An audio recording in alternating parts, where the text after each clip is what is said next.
मराठों का दक्षिणी राज्यों और मुगलों के साथ संबंध को अगर गहन छानबीन किया जाए तो इसमें ये पता चलता है कि आरंभिक समय में शिवाजी को दक्षिणी राज्यों विशेषकर बीजापुर से संघर्ष का सामना करना पड़ा। बीजापुर ने पहले आरंभ में शिवाजी को नज़रअंदाज किया और वह स्वयं भी नहीं चाहता था कि शिवाजी पूरी तरह से समाप्त हों, क्योंकि ऐसा करने से बीजापुर को मुगलों से सीधे टकराव का सामना करना पड़ता और वह मुगलों से सीधा सामना करने के लिए तैयार नहीं था।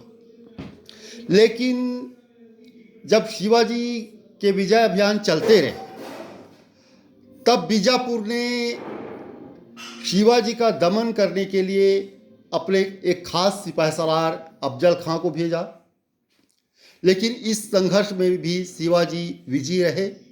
शिवाजी ने अफजल खां का वध किया। इन सब शिवाजी के चमत्कारी उत्थान को देखते हुए औरंगजेब भी सशंकित हो उठा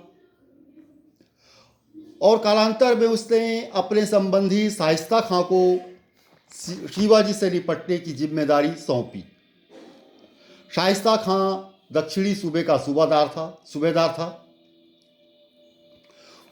आरंभिक उसे शिवाजी के खिलाफ सफलता मिली, लेकिन इस संघर्ष में भी शिवाजी विजयी रहे और शाइस्ता खां को मैदान छोड़ना पड़ा। इसके बाद शिवाजी ने सूरत की लूट की। यह भी मुगल साम्राज्य पर एक बहुत बड़ा धब्बा था। फिर शिवाजी ने 1665 ईस्वी के आरंभ में अपने एक खास सिपाहीसालार कछवाहा राजा जय सिंह को भेजा। जय सिंह ने शिवाजी से पुरंदर की संधि की, किंतु इस संधि के परिणाम स्वरूप शिवाजी आगरा यात्रा पर गए, लेकिन शिवाजी ने अपने आप को अपमानित महसूस किया और वे वहां से वापस आ गए। उन्हें कैद करने का प्रयास किया गया, लेकिन वे कैद से भाग निकले। इसके बाद शिवाजी कई टकराव होते रहे जिसमें शिवाजी विजयी रहे। शिवाजी के संघर्ष की तार्किक पूर्णाहुति हुई 1674 ईस्वी में छत्रपति के रूप में उनका औपचारिक राज्याभिषेक। स्थानीय ब्राह्मण शिवाजी के राज्यारोहण के उत्सव में भाग लेने को इच्छुक नहीं थी, क्योंकि उनकी दृष्टि में शिवाजी उच्च कुल क्षत्रिय नहीं थे। अतः उन्होंने वाराणसी के एक ब्राह्मण गंगा भट्ट को इस बात के लिए सहमत किया कि वह उन्हें उच्च कुल क्षत्रिय और राजा घोषित करे। इस एक व्यवस्था से शिवाजी दक्षिणी सुल्तानों के समकक्ष हो गए और उनका दर्जा विद्रोही का न रहकर एक प्रमुख का हो गया। अन्य मराठा सरदारों के बीच भी शिवाजी का रुतबा बढ़ गया। उन्हें शिवाजी की स्वाधीनता स्वीकार करनी पड़ी और मिरास पट्टी कर भी चुकाना पड़ा।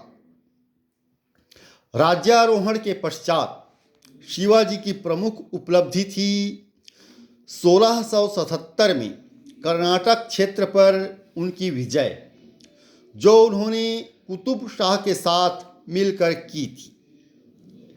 जिंजी, वेल्लोर और अन्य दुर्गों की विजय ने शिवाजी की प्रतिष्ठा में वृद्धि की। 4 अप्रैल 1680 में शिवाजी की मृत्यु हो गई। इस प्रकार शिवाजी का मराठा उत्थान में अतुलनीय योगदान है, असीमित योगदान है। उन्होंने मराठा नवयुवकों को प्रेरित किया, मराठी मानुष को संगठित किया, मराठा स्वायत्तता के लिए संघर्ष किया, स्वराज के लक्ष्य को निर्धारित किया और अंततः एक स्वतंत्र मराठा राज्य स्थापित करने में कामयाब रहे। यह मराठा उत्थान का चरमोत्कर्ष था। धन्यवाद।